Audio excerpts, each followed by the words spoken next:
La información en primera persona. Audios de la mañana. En De Acá en Más. En las últimas horas había dicho Sergio Massa, el ministro de Economía, ya dijo varias veces que el acuerdo ya estaba, que estaba cerrado el acuerdo con el Fondo Monetario Internacional, pero lo cierto es que el acuerdo no se anuncia, esto está metiendo mucha incertidumbre. Ayer, Juan Manuel, el dólar volvió a pegar otro salto, el dólar blue en 553. Así es, exactamente. Probablemente por todo este ruido que esté generando. Recordemos que el domingo, durante el fin de semana, se había anunciado que estaba el preacuerdo, parecía que estaba todo cerrado. Massa dijo que ayer se iba a cerrar finalmente, no se cerró, ahora dicen que hoy. Y ya estamos digamos, en el límite para los pagos, que son el 31 de julio.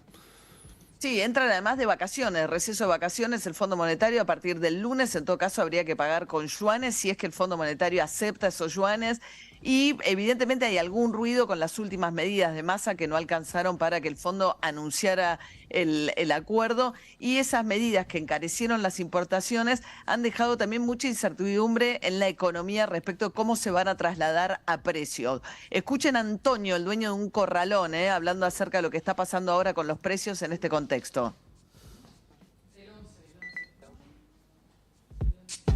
Que hay algunos productos como el telgopor o algunos ligantes están relacionados directamente con el dólar. Por lo general, cuando empieza a subir el dólar, lo suba, no te quieren vender hasta que no se estabilice. Claro. Lo esconden. Y para establecer, no te lo quieren dar ni siquiera a un precio mayor, supongamos, porque uno lo necesita. No te lo quieren dar. No te lo dan.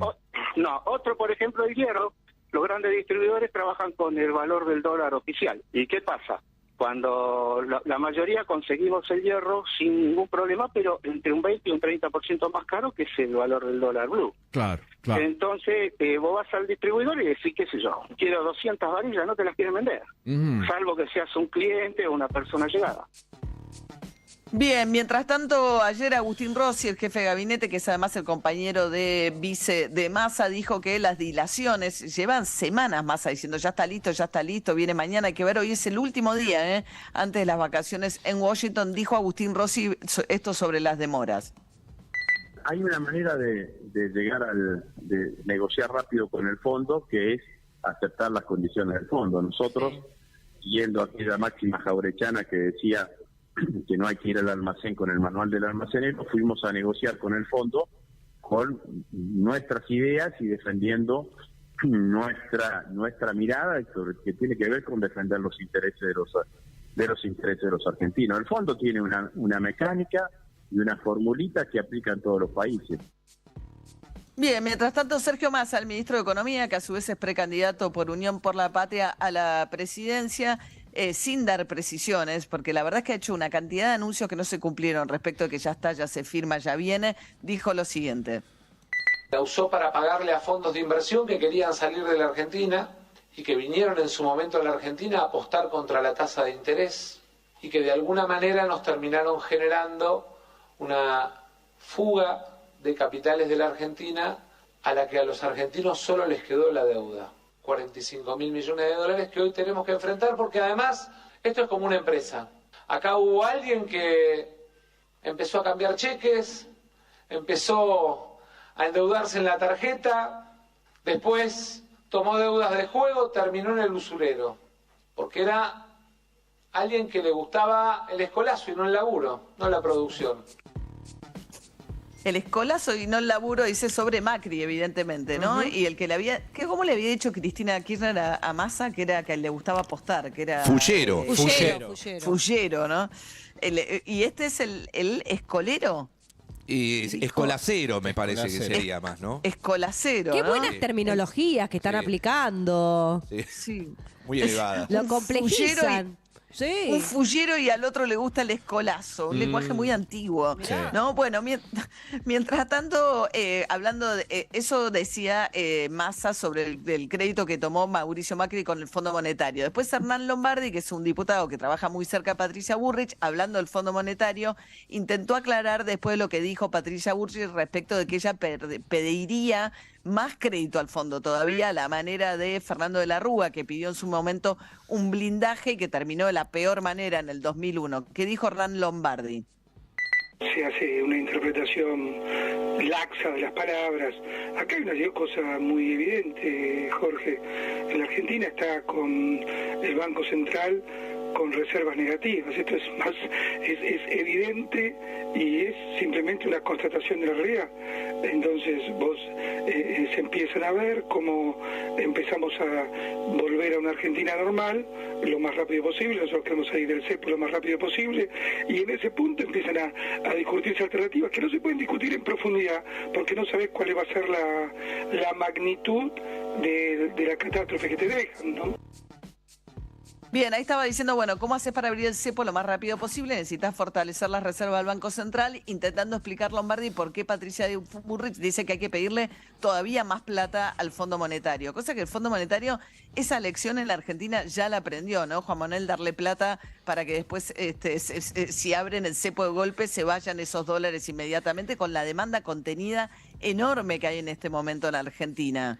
Y creemos que sí, pero si uno también mira para atrás en la historia, nuestra relación con el fondo, ¿no? Siempre vamos y volvemos y es como que ninguno de los dos aprendimos todavía. Veremos si esta finalmente es la lección final. Bueno, y mientras tanto se armó un gran debate porque esto, por un lado está la discusión en Washington, poco antes de que se inicien las vacaciones, si van a firmar o anunciar un nuevo acuerdo, que va a ser un acuerdo corto, igual hasta las vacaciones, y que cubra este vencimiento que tiene que pagar la Argentina. Y en Nueva York, cerquita, la capital financiera, en este caso de Estados Unidos, se están llevando adelante las audiencias por un juicio que proviene de la forma en que Axel Kicillof hace 11 años, cuando era ministro de Economía de Cristina Fernández de Kirchner, anunciaba de esta manera la estatización del 51% de la compañía petrolera YPF. Porque los tarados son los que piensan que el Estado tiene que ser estúpido y comprar todo según la ley de la propia YPF, respetando su estatuto. Si no, ¿dónde está la seguridad jurídica? Porque los tarados son...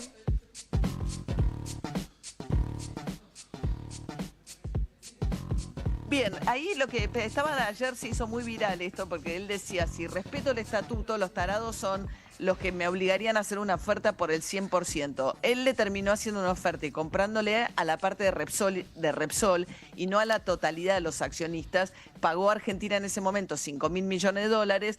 Como el estatuto decía que había que hacer una oferta por la totalidad, después se hizo un juicio, que es el que se está llevando adelante ahora en Nueva York, por la parte que en ese momento tenían los Eskenazi del grupo Petersen, y ahora se sabe que Argentina va a tener que pagar por lo menos otros $5.000 millones, ¿no, Juan? Exactamente. Ya se definió, digamos, que Argentina en este caso perdió el fallo, con lo cual eso implica que va a tener que pagar. Lo que se está discutiendo en estos días es el monto, y ahí la cuestión fundamental que se está discutiendo es la fecha de la expropiación, donde, digamos, el grupo, estos fondos que podríamos conocer como fondos buitre, ¿no? Que son fondos que compraron al grupo Petersen por $15 millones y el 30% de las futuras ganancias, el litigio.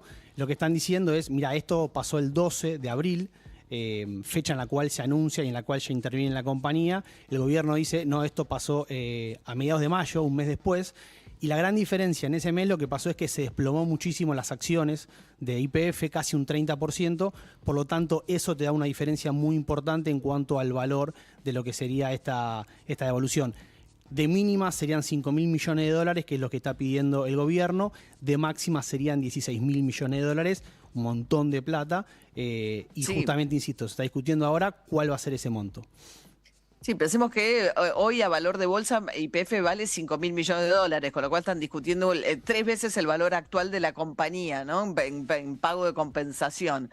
Bueno, mientras tanto, Silvia Brunoldi es la presidenta de la Liga Argentina de Protección al Diabético. Fue convocada por Carla Bisotti a un acto en el cual estaban como haciendo un balance de la gestión de la ministra de Salud. Hablaban de lo que había pasado durante la pandemia con coronavirus, y la propia Silvia Brunoldi, es el audio 14, Santa, revelaba lo siguiente.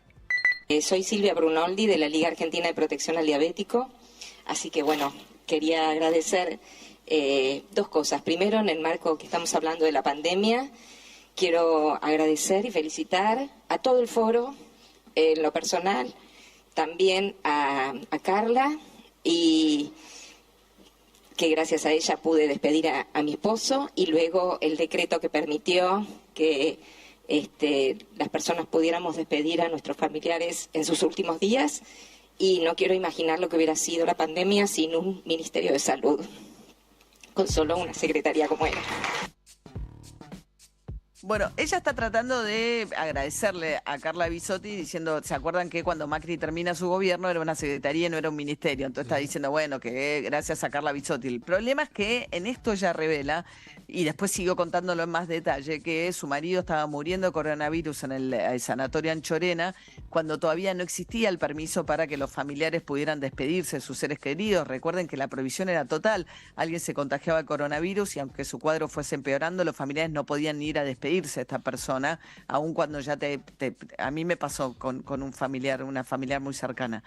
Y no te dejaban ir a despedirte. Nosotros nos despedimos por teléfono, por videoconferencia. Y entonces ella lo que está diciendo es que en ese contexto Carla Bisotti tuvo el gesto de llamar a la Anchorena y facilitarle la posibilidad de despedirse de su marido. Y esto, en realidad, más que un elogio a Carla Bisotti, vuelve a revelar que hubo excepciones de las cuales gozaron funcionarios cercanos al poder cuando todos los demás tenían restricciones que ellos no atendieron.